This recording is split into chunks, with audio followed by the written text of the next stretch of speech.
come out. I've got to be honest with you, I'd like to see them running out and looking as though they're a little bit enthusiastic about what's to come.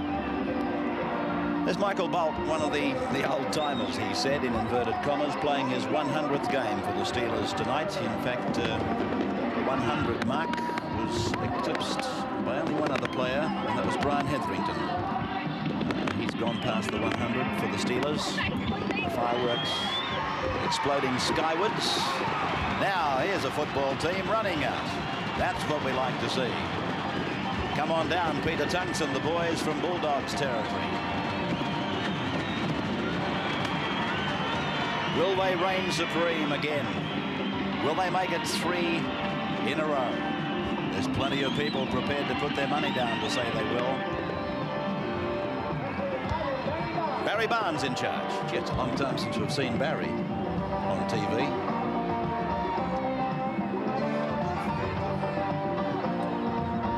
The Steelers will go from left to right.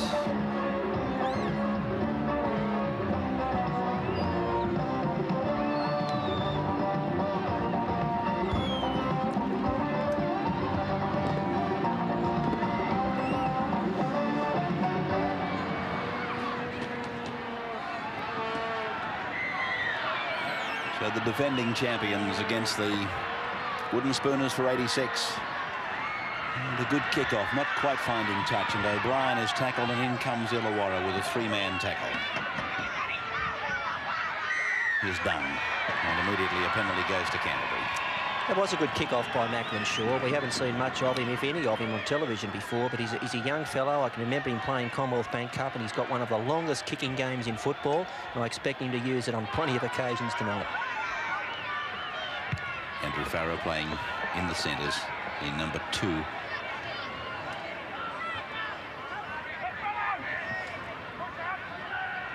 Terry Lamb.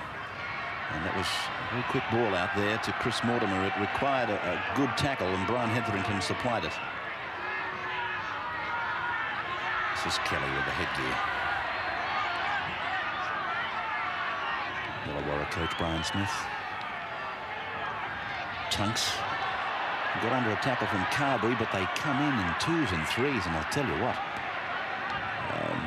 Illawarra might be rank outsiders in this match tonight, but I think somebody forgot to tell them. They're going in and they're hitting, as you just saw again, in 4s. They're not going in 2s, but in 4s. Well, defence has never been one of their problems. They've got one of the best defensive records in the league. They've had no problem stopping points, but they've had all sorts of problems scoring them. This is the fullback, Chris Macklin Shaw.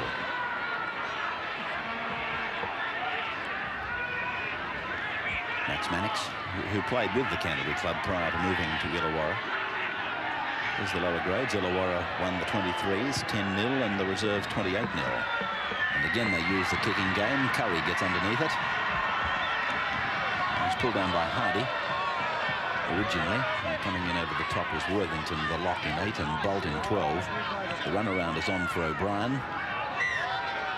And Barnes has picked a high tackle from Mackey, Greg Mackey, the halfback.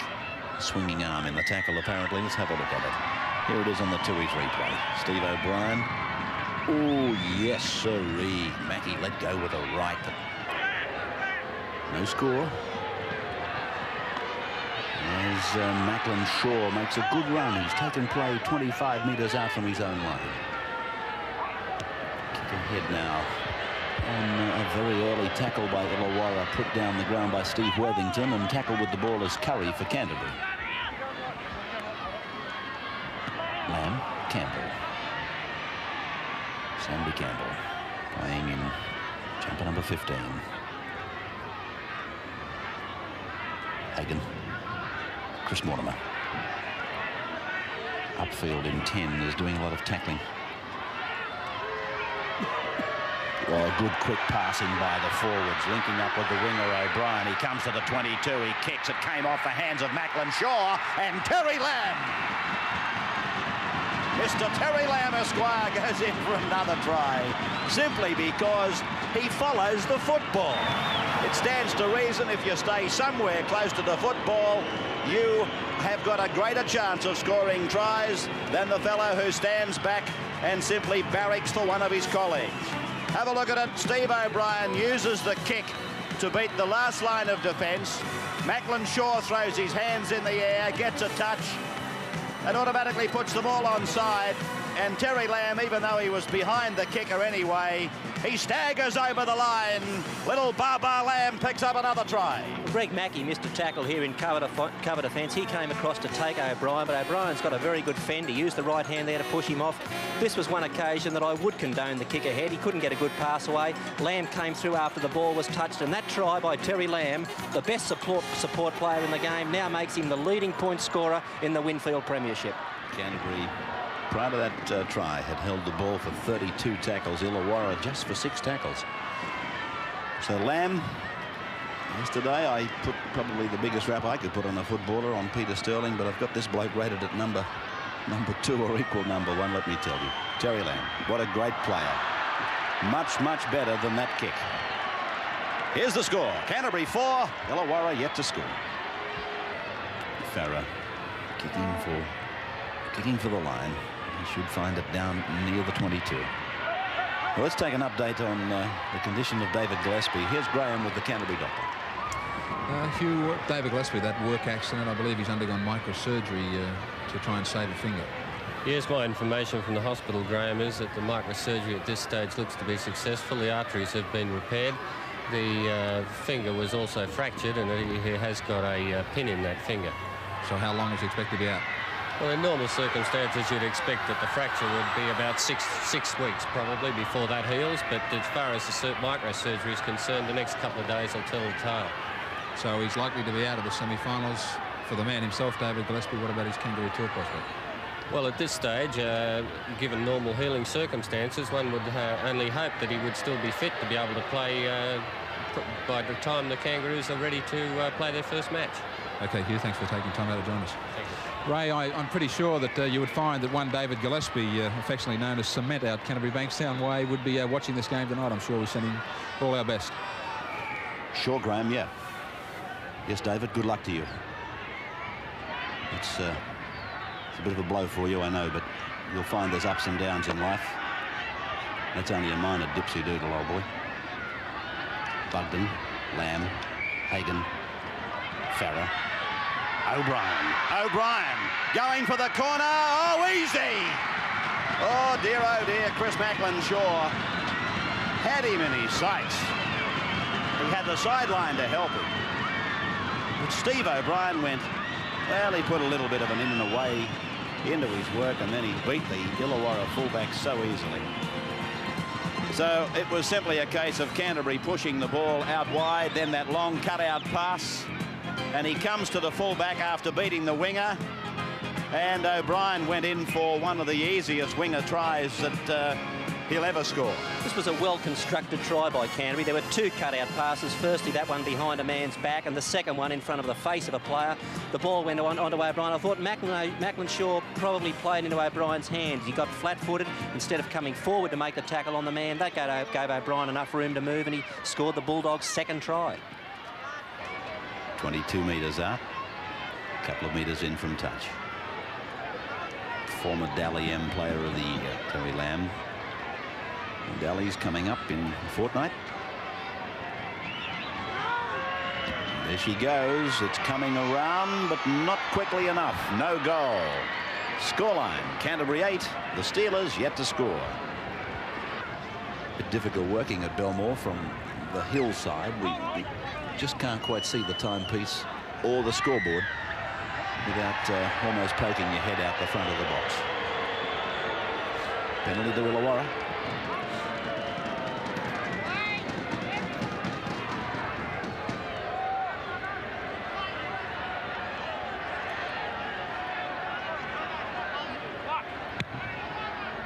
Macklin Shaw takes the kick for line.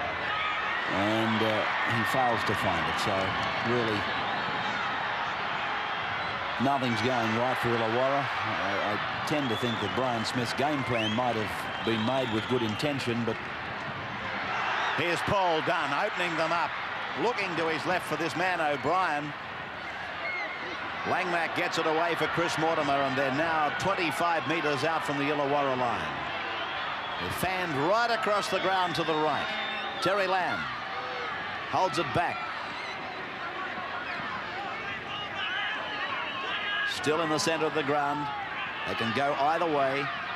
Hagan, Langmack, Curry's with him. Gets a one-hander back. Chris Mortimer knocks on. Has Michael Patterson got the ball? No, it's a knock-on.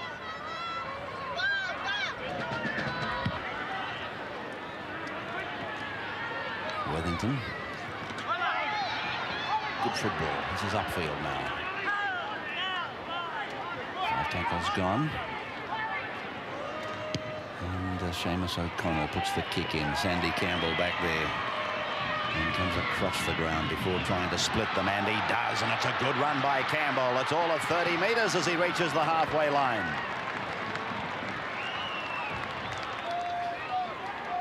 Tunks.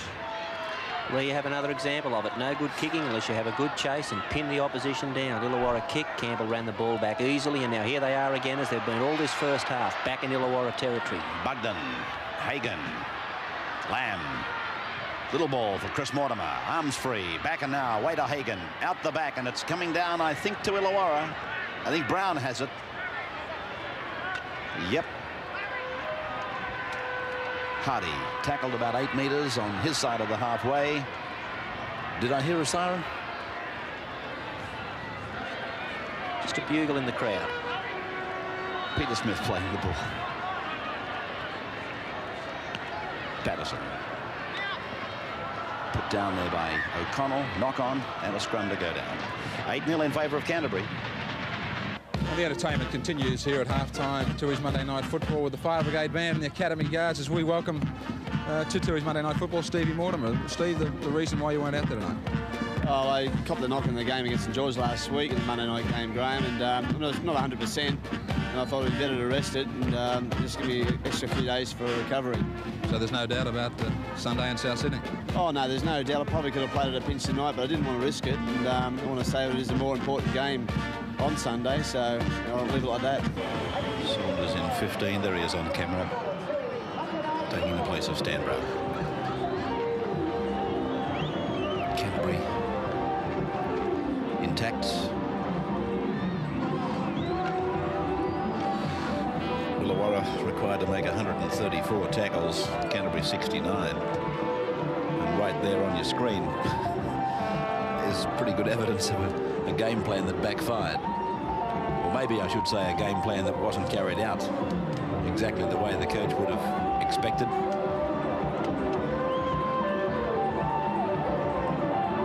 If kicking causes you to have to make twice as many tackles as your opponents, then something's gone wrong. Something's gone haywire somewhere. This is Worthington now. He's tackled just outside the 22. Illawarra's got to find a way to crack Canterbury if they're going to have any hope here tonight. I can't recall that they actually opened them up once. Maybe Brian Hetherington did once. But for the most part, all they've done is given Canterbury tackling practice and not very much of it.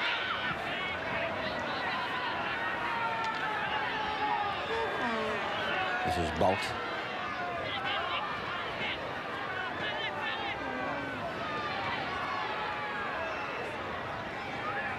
The fullback, Macklin Shaw, kicks. And Campbell makes the mistake and Curry has to recover.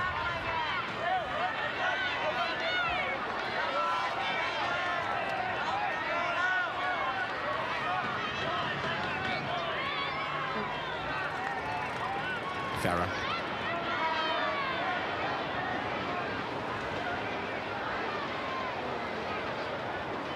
Kelly.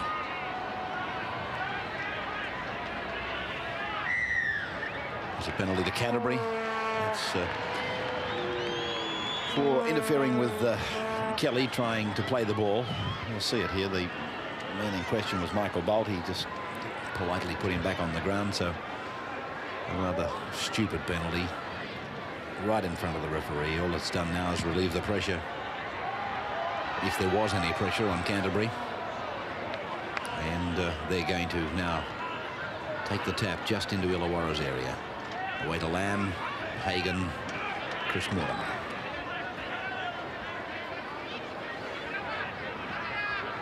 Robinson. He's run very strongly tonight. He's run with a lot of purpose.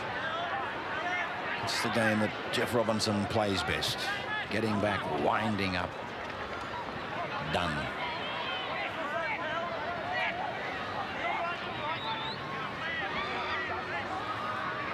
Lamb.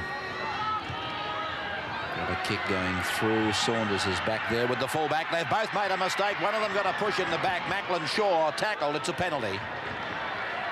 Yes, that's for the push in the back on one of the Illawarra players, I believe by Andrew Farrer. Let's have a look at it again. The ball beat them. Farrer came through and gave Saunders a push in the back. And though Macklin Shaw came up with it, Barnes opted to give the penalty.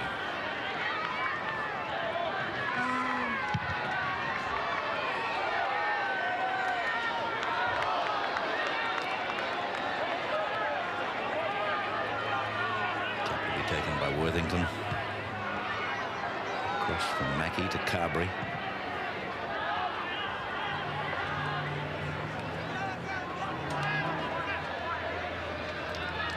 O'Connell.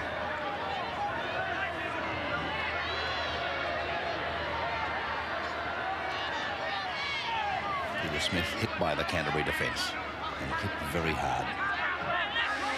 Dunn was the man. Or Carberry running a decoy. And the ball just hit him on the shoulder, bounced away. And Canterbury coming up with it. Here's Terry Lamb popping it up for Andrew Farrer. Farrer comes to Hardy and is taken to ground by that player just outside the Illawarra 22. From Bugden to Kelly on the blind side. And Kelly nicely tackled there by Michael Bolt. Solid tackle. Bugden. Robinson. Tackled high by Patterson, low by O'Connell. Played back to Bugden again. To the blind side comes Hagan. Off to Langmack. Good defence. Again by their hooker, Michael Bolt. And from Hagan, a dummy half to Kelly. Kelly takes it a couple of paces before giving it to Paul Dunn. And Dunn stands tall, stands firm. From Bugden away to Hagan. Onto Lamb. And Lamb puts the kick in behind the winger. The fullback is there, Macklin Shaw. It'll be a line drop.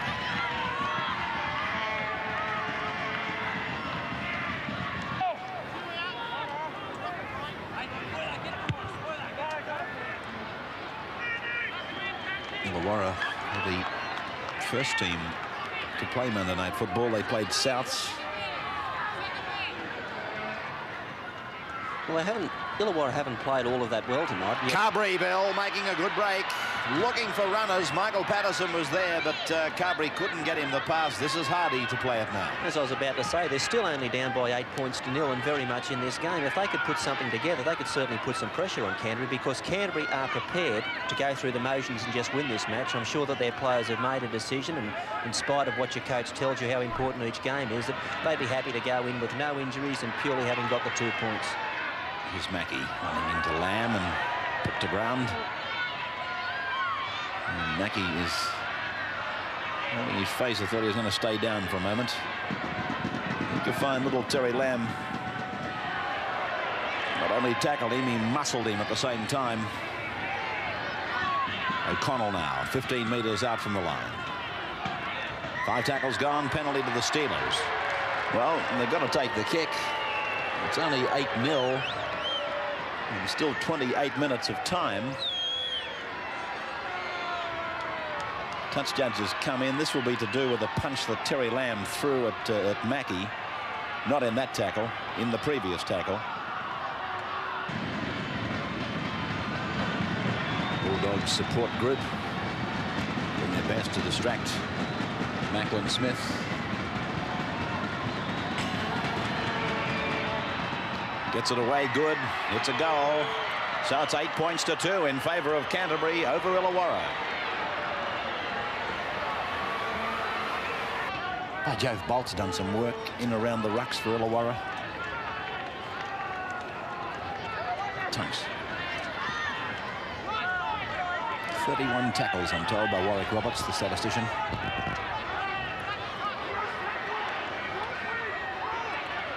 Knocked out the back by Tunks. Langmack gets the chance to put the ball into Dunn's hands, then to Lamb. Lamb goes off the left foot, back to the blind side, still going. Flicks it out the back, comes down to Tunks. Tunks shapes the kick. Now he does. The big fellow's tackled late. This could well be a penalty. No, he said play on. And it's a 22 place kick to restart. Well,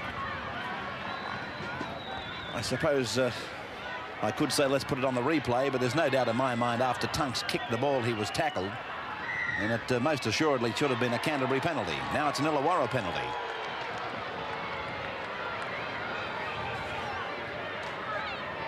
Comment, Graham Hughes. I'd probably just like to raise the question about the Canterbury captaincy. Stevie Mortimer, we're used to him with his chipping game. We saw a grubber kick put through in the first half by Peter Tunks, and now the little kick over the top on both occasions. He was pretty keen to chase and get it back. I just wonder if it does go with the captaincy out this way.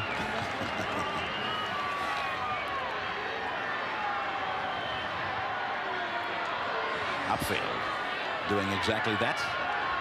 I'll tell you what, Canterbury might be in second gear. Here's Worthington, but they better hurry up and get themselves out of this second gear that they're in, because they could well find themselves at 8 points all in a moment. Mackie away to Patterson. It was a bad pass, and Patterson could only take the tackle 20 metres out. Upfield again, and look, there he is again, making many metres. That's the point I was going to make to you. He was allowed to run 10 metres from the tap penalty before he found a defender. Saunders sweeps the ball across. It's gone back behind Patterson, picked up by Seamus O'Connell, and he's tackled 10 metres out, 5 tackles gone. Mackie's to the right, Patterson's out there with him. The ball goes to Mackie, now on to Patterson.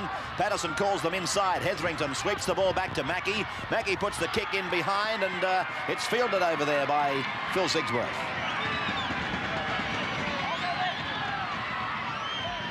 There's the grubber kick through off the boot of Mackie, and Sigsworth read it beautifully.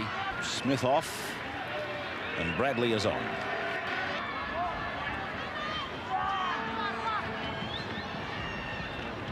Boyd.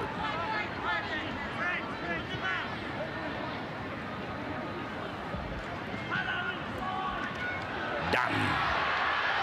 Langmack. Good work, Paul Langmack. Farah. Campbell. Saunders the tackler. Boyd the dummy half. Sigsworth. Come on, Canterbury, let's go ahead. Sigsworth was looking for runners and couldn't find one.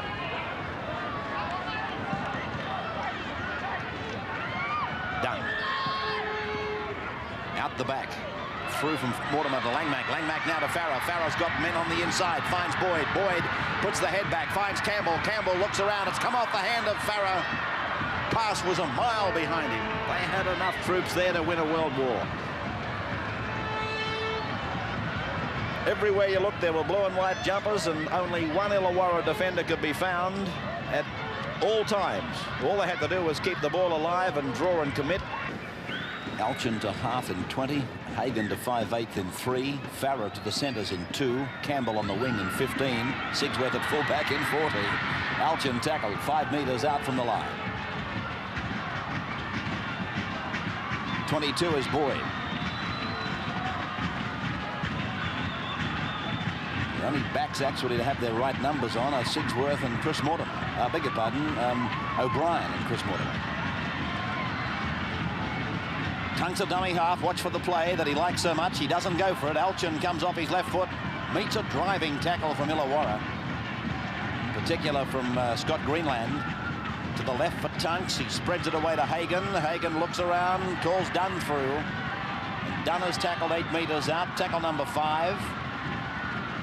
Tunks again now. Puts the kick through.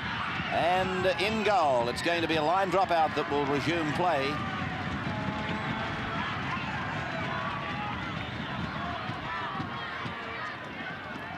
Here it is on the Tui's replay. Tunks, his 3rd kick in the game.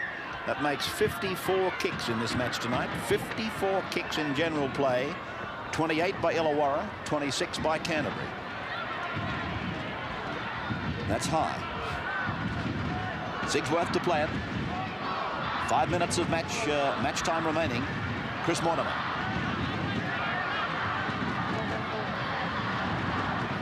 Kelly. They hit the blind side. Langmack sweeps the pass to O'Brien. He's tackled out there by Hardy. Kelly slow to his feet. Bugden goes ahead. Plays about 8 metres out from the line. Here's Dunn going for the line. 5 tackles gone. Dummy half is Bugden. To the right is Jason Elchin. Dummy from Bugden goes ahead, dives at the line. He's held up. It'll be a scrum 5 metres out.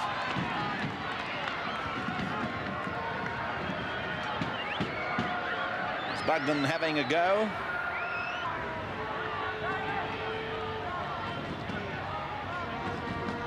Boyd. Upfield, the number 10 for Illawarra making the tackle. He's been one of their stronger players upfield. He's done some good things. Cut out ball by Tunks and a flying catch by Kelly. And that is the siren. The end of Tui's Monday Night Football, with Canterbury Bankstown defeating Illawarra by 8 points to 2 here at Belmore Sports Ground before a crowd of 10,013. Canterbury 2 tries. One by Lamb, one by O'Brien. And for Illawarra, their 2 points came off the boot of their fullback, Chris Macklin-Shaw.